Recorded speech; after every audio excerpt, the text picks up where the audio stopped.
చిన్నారులు, ఈరోజు మనం మీరా ఆమె మాటకారి చిలుక స్నేహితుడు మిత్తు గురించి ఒక మంచి కథను మొదలు పెడదాం. వాళ్ళు ఆడుకుంటున్నప్పుడు ఒక ఆశ్చర్యకరమైన వస్తువు వాళ్ళ కంటపడింది. మరి దానిని చూసి వాళ్ళు ఏమి చేస్తారో తెలుసుకుందాం. ఒక అందమైన మధ్యాహ్నం మీరా తన చిలుక స్నేహితుడు మిత్తుతో కలిసి ఆడుకుంటూ నవ్వుతోంది. వచ్చిన సూర్యకాంతి అంతా బంగారు రంగులో మెరిసిపోతోంది. చల్లని గాలి చెట్ల ఆకుల గుండా వీస్తోంది. తోటంతా కొత్త పూల సువాసనతో నిండిపోయింది.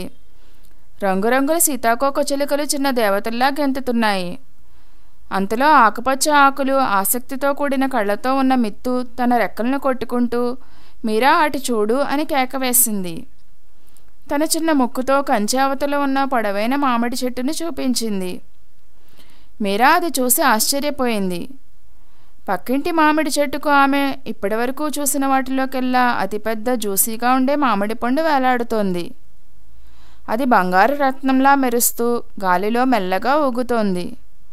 ఆ కొమ్మ ఎంతగా వంగిందంటే ఆ పండు దాదాపుగా వాళ్ళ తోటలోకి వచ్చింది.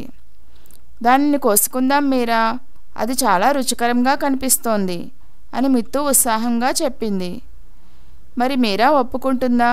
తర్వాతి భాగంలో తెలుసుకుందాం. ఈ కథ మీకు నచ్చినట్లయితే మరిన్ని పంచతంత్ర నీతి కథల కోసం మా ఛానల్ని సబ్స్క్రైబ్ చేసుకోండి.